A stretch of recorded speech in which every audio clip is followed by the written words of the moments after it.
So it seems that as soon as I told Kotaro that he was going to listen to Melcy music, he went outside of the recording. I'm still waiting for him to return. Let's see where he is. This is ton of fun. So I tried to make it a bit eclectic so that you can enjoy something at least.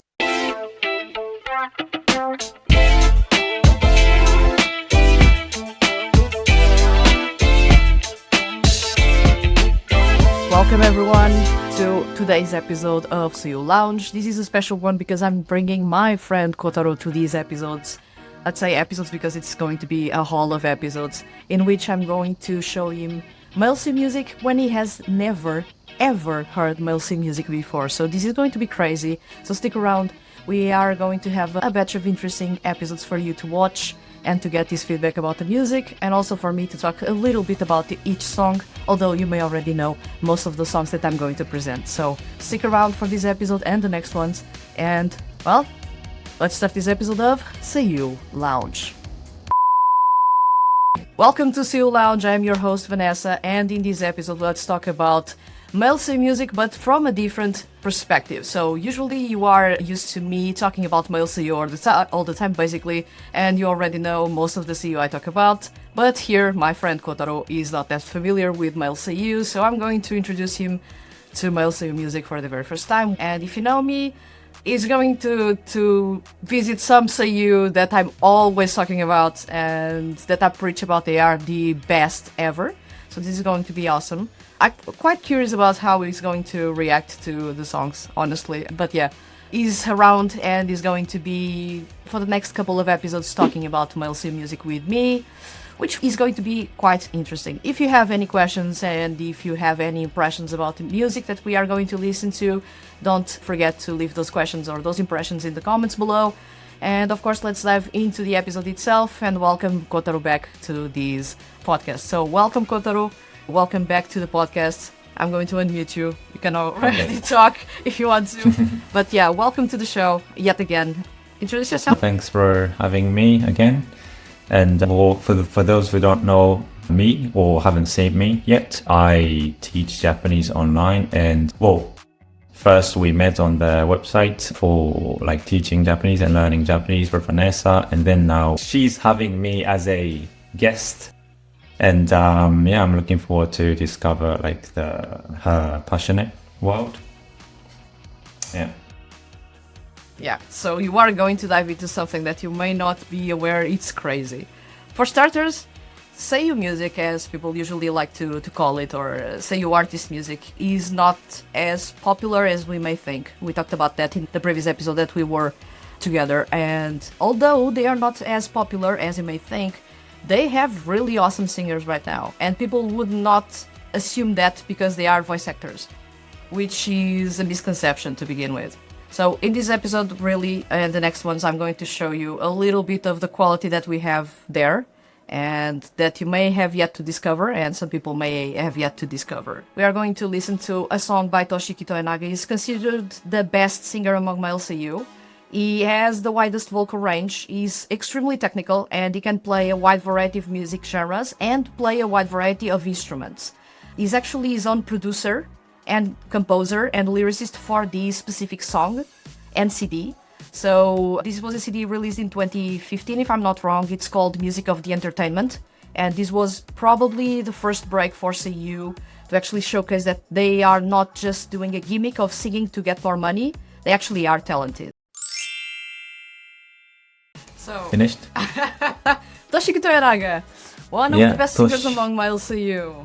Toshiyuki Toyonaga さん。Toyonaga Toshiyuki さん。Yeah. Okay. They usually invert the name when they are performing as solo artists. They use the international way of putting their name. So Yeah. He's one of your favorite Seiyuu? It is one of my favorite singers, not Seiyuu. Okay. Yeah, that's a bit different. When he sings, is completely off the charts. As you could tell, he's technical. And I have the CD here on my end. This was my first CD that I bought. You imported or you bought in Japan? Yeah, I imported it. This was my very first CD. And it is crazy because he composed and wrote all the lyrics and all the music in this CD. It is a self-produced album, so what you were listening, the bass, the guitars, and everything else, he produced that and he wrote that. And also the lyrics, Okay. wrote those, and he performed those, and he's the producer as well. Yeah, this is a really high quality production, and it was the very first time that a Seiyuu came forward and said, yeah, I can actually do everything, and go from singing to producing to writing, and I can deliver something really unique because every single artist is performing pop music. This is jazz music, which is not that common for, let's say, as a music genre, it's not really popular. And at that time, for Seiyuu, it was not really a thing. So what did you think about the song? What did you think about his singing? Let me know your impressions. Well, I personally like jazz, so I like the, kind of the vibe of the song. Yeah. It also sounded really like J-pop. I mean, I can't tell why, but like, it just The reminds lyrics. me like lyrics or like the music, or I don't know if it's instrument, but it just reminds me J-pop. Maybe like a voice or like the way of singing. For example, I don't know, I'm not sure if all the singers they do, but like for example, the first, I don't know, like きっといつかはみんな命尽きて同じ like 同じ when you sing 同じ like he added like like the ちっちゃい o, I would say like the small o to, but I mean it's just the way of singing, and I thought it was nice. And I forgot how to say like at the end you do like, I forgot なんだっけな、ビブラートじゃなくて、I forgot how to say, but yeah, I really liked it. Toyonaga was too powerful. It was too これ powerful. きついね。 Kotaro, I need you back, so please. You cannot leave me at Toshiyuki Toyonaga. Especially when you were going into the lyrics as well as you were going. Kotaro, where are you? Okay, so in the meantime, as we are trying to fill in some time, this was quite possibly the CD that marked the most people, and at least for me, it was a CD that made me think, yeah. Actually, I had previously checked Mamoru Miyano's music, and Daisuke Ono's music, but when I arrived at Toshiyuki Toyonaga, I really didn't know what to expect, and what I found here was easily the best singer among my Seiyuu. This is absolutely insane how amazing music of the entertainment is. This is a crazy good album, and I really welcome you to actually get it, because this is I feel this is a rarity, and the songs inside are really awesome. If you have the deluxe edition, you have the offtakes as well, which are a ton of fun. But yeah, this CD by itself is quite amazing. Well worth your time if you can. Yeah, check it out. So Kotaro, where are you? Still trying to understand where are you?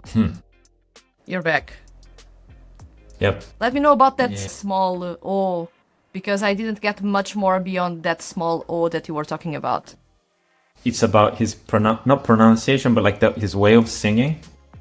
Like instead of saying like onaji, like onaji, like he starts slow, and then as if he sounds, there's a small o in front of like actual lyrics, and I like the way he sung like this. I feel that, for example, what you were talking about, him sounding a bit more pop, I feel that while the music was jazz and he felt that people may find it a bit weird or odd, or they may not be familiar with jazz music, he tried to make the way he was singing as approachable as and easy to understand as possible. So he added that style of J-pop singing to jazz music to make it more appealing, I feel, at least. Because this is not straight on jazz music. You are going to listen to straight on jazz music from Makoto Furukawa. He is the one that sings jazz like a jazz singer. So it's really over the top. It's completely different from this style of singing. So what you got here with Toshiyuki Toyonaga, I feel it's a good example of what you are going to get next, because you are diving into the best singers. He's the top of the top. At the moment, there is no singer out there that sings as good as he. And most Nijigen projects usually bring him on because they want him to lend his talents to some characters. And he usually delivers a ton when it comes to singing, because he can sing pop, rock, jazz, R&B, hip-hop, everything. And you are going to listen to him when we go to the hip-hop section, because he is a rapper as well. Okay. Okay. So we prepare sing his yourself. song twice? No, not this song twice. You are going to get him performing in a different group. So you are going to find his voice again. Yeah, you are going to find him in a Nijigen group. So that's going to be slightly different, but you are going to recognize the voice, I feel. Because the voice is the same. He only changes the style that he uses to sing in that specific group. But yeah, this was everything about... This is an amazing song by Toshiyuki Toyonaga. I fully recommend you to check the album if you want to, Kotaro. Music of the Entertainment is the name of the album. You have everything from jazz to ballads to pop to dance music. He actually even has enka in his CD. Okay. Yeah. Interesting. It's that crazy what he can do there. I don't know if it is in the regular edition, but I know that in the limited edition he has an enka song. Okay. Enka is really difficult to sing, so I was impressed. And it is a quite particular music genre, I should say. Not most people know about it, and I feel that international fans are not really familiar with, because that's a traditional Japanese music style, I feel. Alongside city pop, I feel that's unique to Japan. So yeah, this was kind of interesting to bring Kotaro in, because he caught that detail in the pronunciation and the enunciation by Toshiyuki Toyonaga. As you can tell, he actually puts a ton of effort into making things that are easy sound easier, but he's doing something complex in the background. So we already wrapped up Toshiyuki Toyonaga's Yume no Ato. Now we are going to go a different route. Soma Saito is my all-time favorite seiyuu and singer. So he is the one that I actually like the most when it comes to his work in anime and video games and everything else. And then when it comes to the music, he's also my favorite. So this is one that I feel that out of the 250 episodes that I have on the podcast, I've talked about him at least 50 times. So I'm talking about him all the time. He's quite a fascinating artist, and I'm going to preface this so that you can understand a little bit how it works. He writes lyrics and music for one CD under one specific theme, telling one specific story. And he's really all about literature influences in his music. He brings a ton of sci-fi elements, psychology as well. So his music is really complex. He's a voice actor, quite renowned for his singing and at the same time for his emotional performances. So both in anime and in his music, he's quite emotional in the way that he performs. When it comes to his music, he's taken control of his composition and his lyrics writing since Quantum Stranger. It is his very first album, so prior to that, he was actually performing music that his music label wanted. And right now he's performing what he wants, how he wants, and that is rock music with tons of influences from 90s J-rock bands as well as international, let's say, Brit rock bands. So British rock bands influence his music a ton. So his music is a bit different from what we heard just now with Toshiyuki Toyonaga. I feel it's more introspective in the way that his lyrics have a ton of influences from literature, and it's much more complex because the music works within a concept. In this case, the concept will be quite interesting to find in here, so let's dive into that, because you are getting Uzumibi, a song by Soma Saito from the album My Beautiful Valentine. It is his best album to date, EP in this case. So yeah, I'm looking forward to you diving into that and listening to the song and enjoy. It's going to be a tough listen, maybe because you are not going to understand the concept, but I feel that still it is worth your time and at least the first listen. You are a fan of jazz, maybe potentially rock music, so this is going to be interesting for you to give me feedback on. He is quite technical in the way that he writes his lyrics, and you will find, Kotaro, that a reason why I understand most of what you talk about, which is sometimes complex, it is because of him. He is really difficult to understand to most Japanese people at times because of the way that he writes, which is full of underlying meanings. The lyrics are not... what you are basically reading is usually not he wants to tell you. You need to read it twice to understand the underlying meaning between his lyrics. So this is going to be quite the complex listen, I feel, because it is the very first time that I come across him. But he's an amazing artist. He's performing rock and post-rock, which are two music genres that most seiyuu don't dive into. He has tons of influences from The Cure, in case you know The Cure, Baseball Bear, Spitz, and Arctic Monkeys, and everything in between. So he has tons of influences from old artists in Japan as well as UK artists in his music. And you will understand pretty easily when you listen to his music.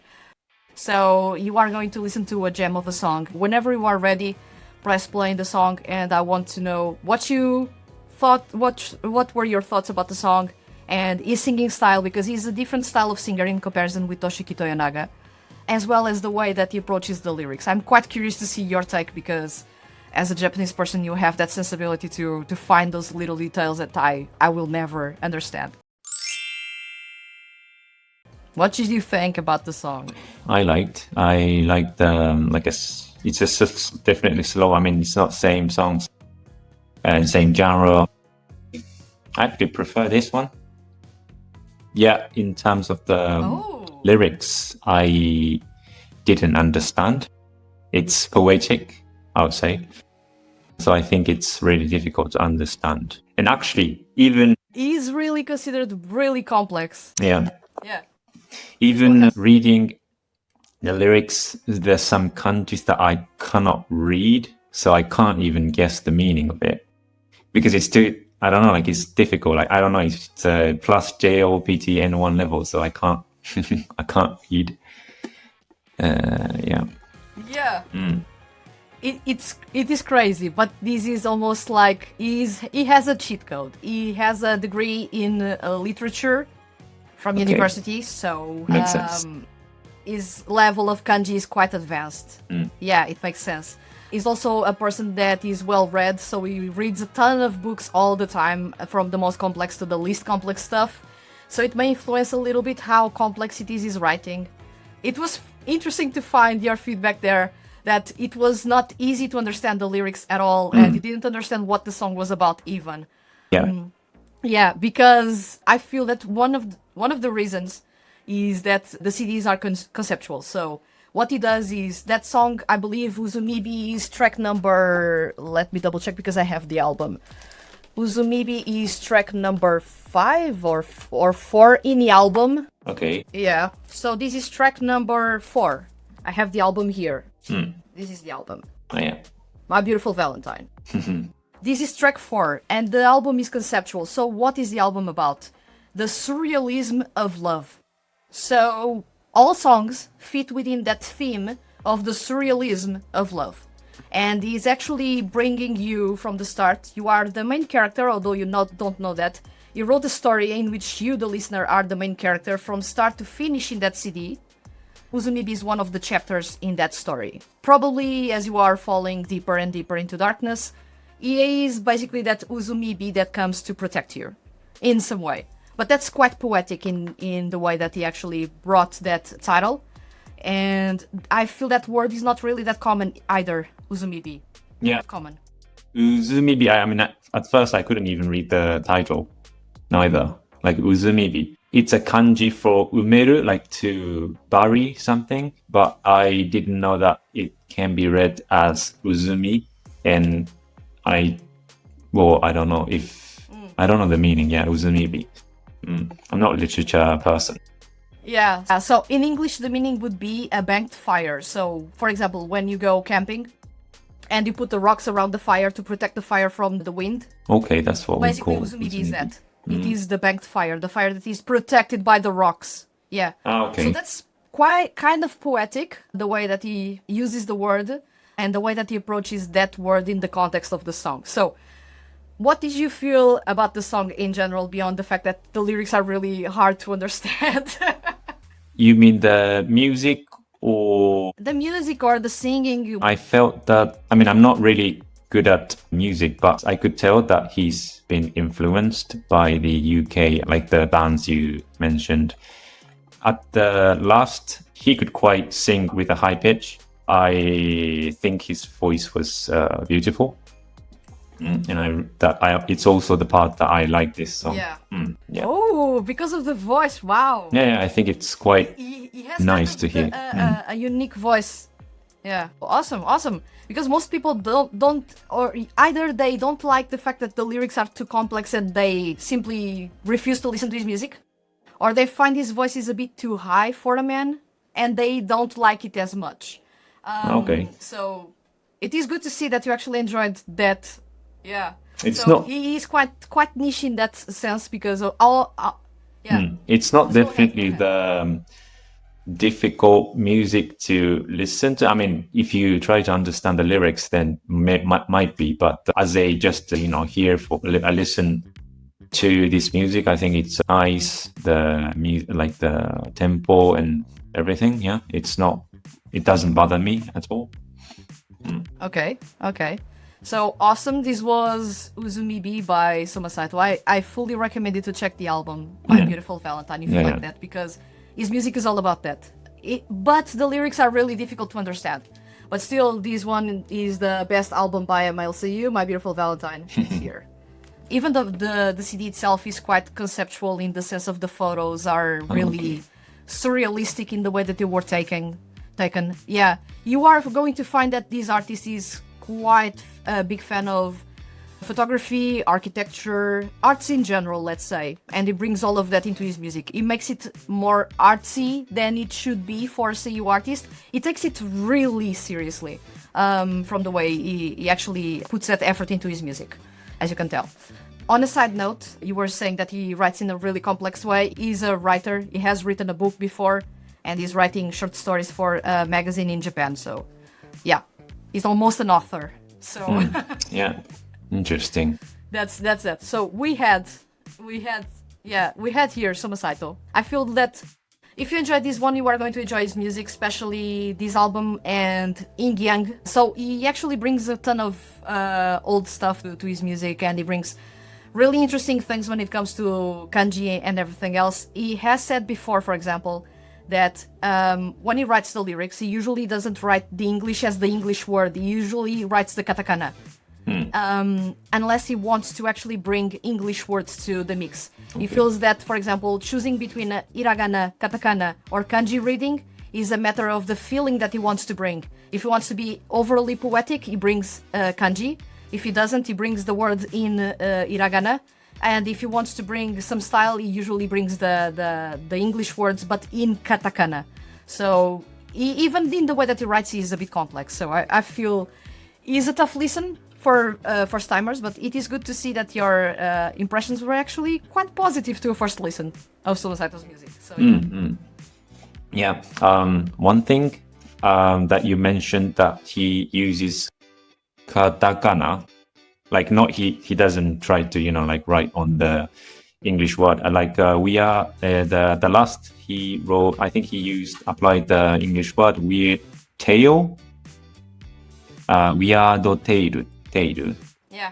And in this part I especially liked how he sung, because he didn't even the aim is not to pronounce like English words, so he pronounced not like to mimic the English pronunciation, but the true to katakana pronunciation. So he and then he also respect I don't know, I mean it's about music, I'm not too sure, but too much with the rhythm of the song. He sung we are ado, yeah, it's not instead of we are ado, it's and then it's quite new.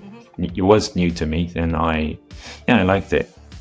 Yeah, I'm like a proud parent seeing the reaction that you have to Soma Saito. Because I do like how complex he is, and in the next song you are also going to go complex, but not as much. Makoto Furukawa is easier to understand, a bit easier to understand. I find this quite interesting. I've always said that Soma Saito's music is quite complex. We know that conversation online about his music being quite philosophical, complex at times, and it is open for various meanings and interpretations. And as you could see, Kotaro, he's Japanese. He basically read the lyrics and he didn't understand what Saito wanted with that song. I will assume you and I already know because we are fans of his music, but Kotaro isn't, and he's not familiar with the music. So for the very first listen, come across those lyrics will leave you a bit on the fence, or a bit wondering what is happening, what is the end goal with this song. And I feel that is something that makes Soma Saito's music quite unique, is that sense of what is actually going on, because you need to go to the start of the CD and to understand what is going on. But also at the same time, he's so artsy and he's so complex and so poetic in the way that he writes that maybe you need more exposure to his music before you can start understanding what he may have wanted in the songs. So while I noticed that some artists are quite more easy listening than others, Soma Saito is actually well worth your time, because you are going to dive into really complex stuff and learn new things and have fun while you're doing so, which is something that when you listen to a song, usually you are just listening and enjoying it. And Soma Saito actually requires you to do your homework. So yeah, I'm quite proud to, and almost like a parent, seeing the reaction to his music, because I feel that Soma Saito is a tough listen for many people trying to come into his music and try to listen to his music. And that's why some of his songs, when he was a pop artist, are more popular and are more listened to. And usually in his albums, that's why those pop songs will usually click much better with people at the start. But I feel that as soon as you dive deep into Soma Saito's music, you are going to dive deep as hell, and it is going to be dark, it is going to be poetic, but it's going to be a ton of fun. I can assure you that. So yeah, this was really interesting to see, and now I'm curious to see where is Kotaro, because I'm trying to fill in for time, but Kotaro is actually not joining me when I need him to check Makoto Furukawa. Kotaro, where are you? Really? This is going to be quite curious.